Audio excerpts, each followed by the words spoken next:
The give back అనే కార్యక్రమాన్ని తీసుకున్నాం మేము. దీనివల్ల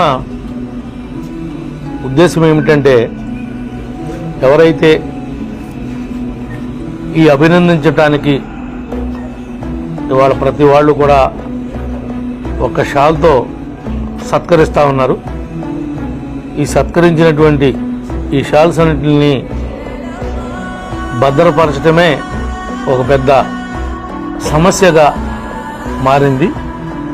దీన్ని మా పాప ఈ యొక్క ఎవరైతే పేదవారు ఉన్నారో, ఒక హాస్టల్స్ ఉన్నాయో, స్కూల్స్ ఉన్నాయో, వాళ్ళకి డ్రెస్సులాగా డిజైన్ చేసి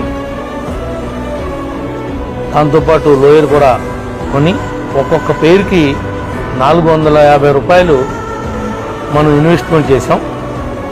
ఒక 200 మంది పిల్లలకి మనం గెలిచిన కాడి నుంచి కొద్ది రోజులు జాగ్రత్త పరిచినటువంటి ఈ షాల్స్తో 250 మంది పిల్లలకి ఈ రోజున డ్రెస్సులు ఏర్పాటు చేయడం జరిగింది. ఈ యొక్క దాన్ని ప్రతి ఒక్క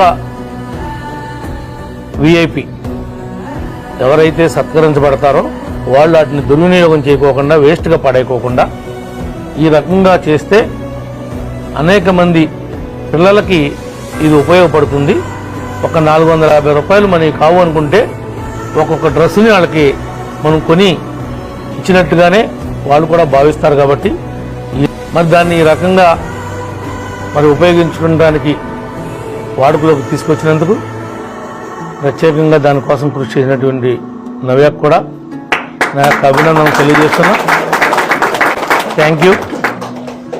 అదేవిధంగా మరి ఈ క్రిస్మస్ నాటికి ఇవన్నీ కూడా పంపిణీ చేయాలనేది ఒక టార్గెట్గా పెట్టుకుని ప్లాన్ చేసాం. వచ్చిన షాల్స్ అన్ని అనవసరంగా మనం ఏం చేసినా అలా పక్కన పెట్టేసి అవన్నీ అలా స్టాక్ ఉండటం వల్ల మనకు దానివల్ల ఉపయోగం ఏమీ లేదని చెప్పి ఇలా పిల్లలకి మా వాళ్ళు వెళ్ళి అన్ని హోమ్స్లో చూసి వాళ్ళు ఎంతమంది ఉన్నారు ఏంటి ఆ మెజర్మెంట్స్ కూడా తీసుకుని ఇట్లా కుట్టించడం, సెట్ చేయడం జరిగింది. అలాగే ఇప్పుడు ఈ పేర్లు ఎలా అయితే ఉన్నాయో అలాగే వాళ్ళ బర్త్డేస్కి కూడా ఇట్లా ప్రతి సంవత్సరం వాళ్ళ బర్త్డే టైంకి ఇలా కుట్టించి తీసుకుని ఇట్లా పేర్లతో సహా మీరు చూసుంటే పేర్లు లోపలే లెగిన్స్ ఇట్లా 200 మంది పిల్లలకి పేరెంట్స్ లేని వాళ్ళు ఉన్నారు అందులో చాలా వరకు హోమ్స్. దీనికి చింతమనేని చారిటబుల్ ట్రస్ట్ ద్వారా వాళ్ళకి అండగా ఉంటుందని చెప్పి